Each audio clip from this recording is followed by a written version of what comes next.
Out of the 4 Old One boss fights, the Old Iron King might be my personal favorite. He's by no means the most challenging boss in the game, but I just love the atmosphere in the arena that you fight him in, and just his design as well. He looks like a super souped up Balrog from the Lord of the Rings series. I just think he looks so awesome. We've been learning quite a bit about the Old Iron King over the past couple of chapters in this game, but now it culminates in the boss battle against the fallen king himself. Soul of the Old Iron King, who succumbed to the flames that swallowed his castle. The Iron King's flesh was charred, and his soul possessed by the things that lurk below. So as you could probably guess, the Old Iron King did not always look like that monstrous form he had there. He was at one time human, and some of the lore descriptions mention that he was even a weak and enfeebled man, so he was by no means this super strong person at least in terms of physicality, but he was one who had very strong ambitions, and as we've already discovered, those ambitions were ultimately his downfall. His boss weapon, the Iron King hammer, reads, "Great hammer forged from the soul of the Old Iron King. The tip is formed of molten rock. The corpse of the Old Iron King became the vessel that bred Icarus Earth." This is where things get a little muddy, as we're not exactly sure that the monster the Old Iron King turned into is Icarus Earth, or if that's just the Icarus Earth that killed the Old Iron King that we're fighting. It's a little unclear, but at any rate, we know that the Old Iron King got consumed by the flame that has overtaken his castle, and he either fused with this being called the Icarus Earth, or he truly became that being and was just fueled by the rage and ambition that once drove his former life. The Old Iron King had a bit of a tragic tale, and he met a gruesome end when his castle and all his subjects fell into the flame that overtook his castle. But at least now that we've defeated him, he can be at peace.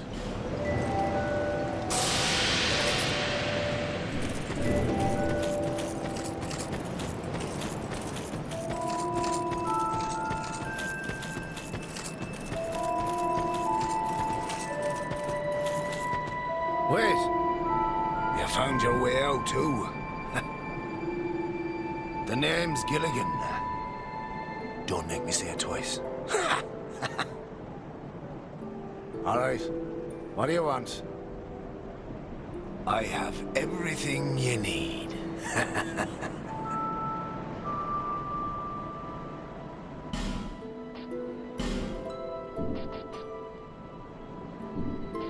Oh, I should have listened to the warnings. This place is flippin' mental. Huh? No, I wasn't born here. I'm from a wee bit out west. That's all. I've seen some rough times. I think I'll settle down for a while. You wouldn't believe the shenanigans that happen in my business. I thought at least here in the middle of nowhere, I could stay clear of, my old pals. Oh, don't ask me what happened. Have you no discretion, me old chum? That gaping hole. Well, search me. It's where the people around here toss all their rubbish. Corpses, you know what. Or whatever they'd rather be rid of. Oh, and those human statues. Who are they supposed to be? Anybody, I suppose. Probably just some old pagan costume.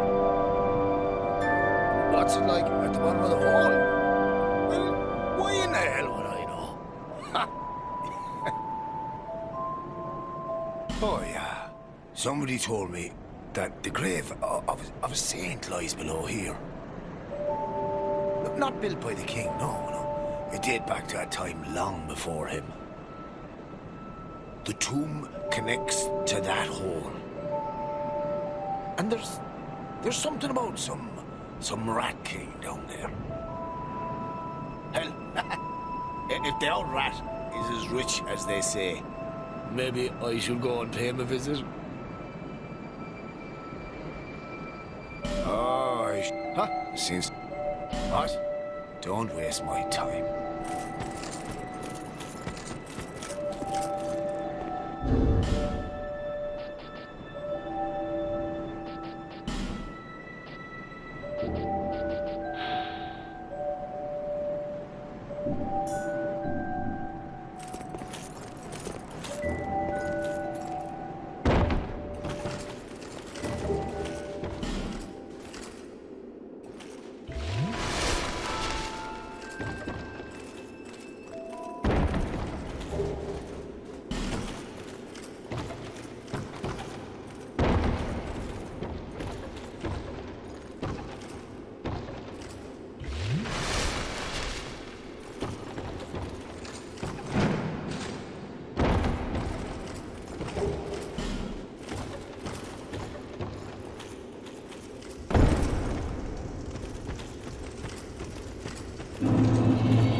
We now approach an awesome optional area of Dark Souls 2, the Grave of the Saints. This area is built around one of the many PvP covenants of Dark Souls 2, and it's actually my personal favorite PvP covenant. It is entirely possible to just skip this area and go straight ahead to the one farther down below, either by doing a couple of more risky jumps, or by having Laddersmith Gilligan forge you a new ladder to help you get down. I usually always make a stop at the Grave of Saints, though. 1, because there's a pretty sweet boss fight here, and 2, just because I love the design of this area. It reminds me a lot of the Catacombs and the Tomb of the Giants, albeit without the darkness from the original Dark Souls. There's no skeletons to worry about here, but there are a whole lot of rats.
Leave this place, human. We have no time for thy kind. Humans bring nothing but filth. Is that a rat tail, human? Thou'st one of mine rat burrows conquered. This will not go unnoticed. Rejoice, for the right to serve me is now thine. Since thou'rt human still, permit me ask, wilt thou thy human soul surrender and pledge thyself to me? Swearest thou by the sweet-tempered sludge that laps at our bosoms?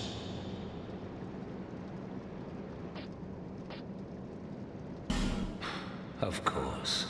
Humans are all alike. Get thee gone. We will tolerate thy stench no longer.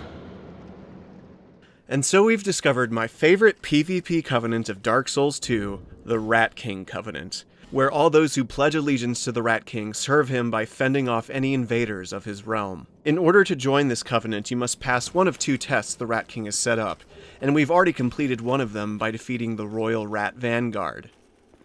Soul of the Rat King's Vanguard of the Underground Realm. The Rat King's loyal servant judges the worthiness of those who seek royal audience. So only by defeating these elite warriors of the Rat King can you meet the true rodent monarch himself. And while I didn't join the Covenant in this particular playthrough, when you do join the Covenant, you obtain the Crest of the Rat. Ring of the Rat King Covenant.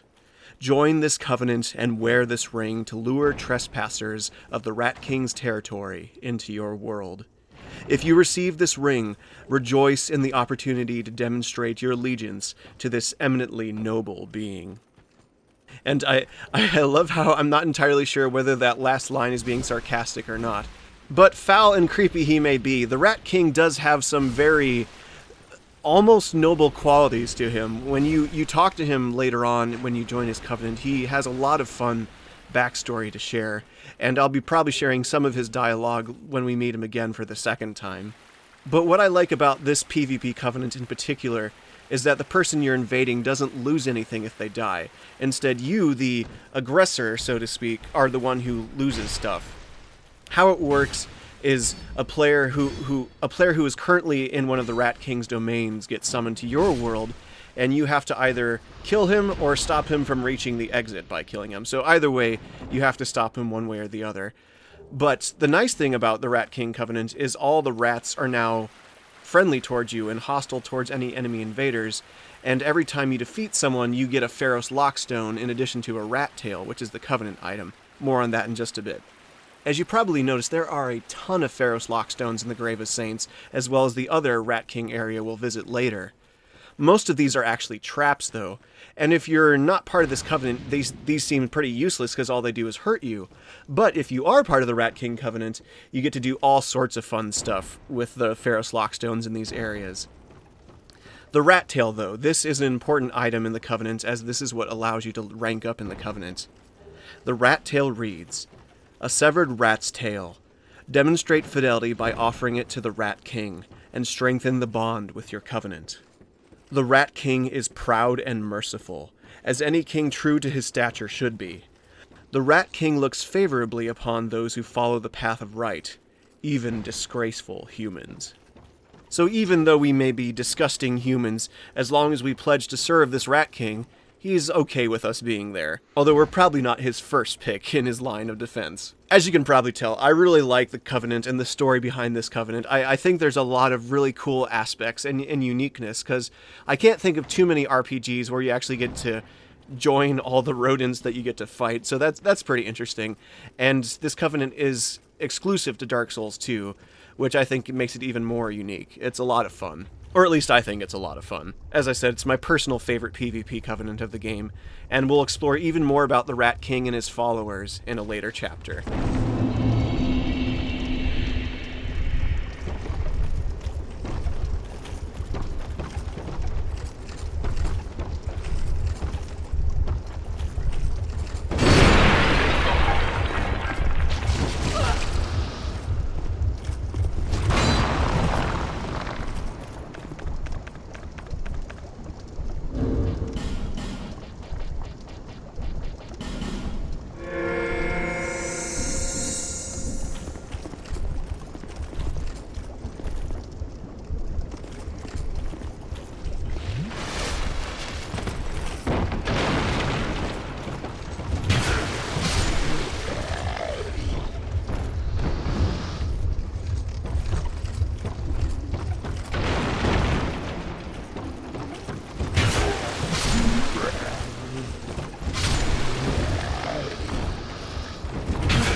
We're currently exploring what is probably one of my favorite areas of Dark Souls 2. I know some fans of the series look down on the gutter as they see it as Blighttown 2.0, but I think there's actually some more unique aspects to the gutter than some people give it credit for. And at least in terms of the makeshift town here, I actually like it better than the makeshift town in Blighttown. One, because the frame rate is a heck of a lot better, and two, I love the darkness aspect of this area. I think that's the main reason why I enjoy this area so much. As I talked about in a previous video, I really like the torch mechanic of Dark Souls 2, and while the lighting mechanic didn't live up to expectations in the vanilla version of the game, in Scholar of the First Sin they really souped up the lighting mechanic. So now more than ever, you really need the torch to get through the gutter. It is possible to get through this area without extra light, but it is very dangerous, and I think it's not quite as fun. So unless you're playing as a sorcerer and you use the cast light spell, you have to use one inventory slot to keep your torch handy. And I think that adds a lot of mystery and dread to this area, as you have to advance a little more cautiously than you normally would, because you have to keep a light source handy. One last thing of note about the gutter, this is the place where all the trash and unwanted things of the world have ended up. And people who have fallen down that well in Majula and all manner of things have ended up here in the gutter.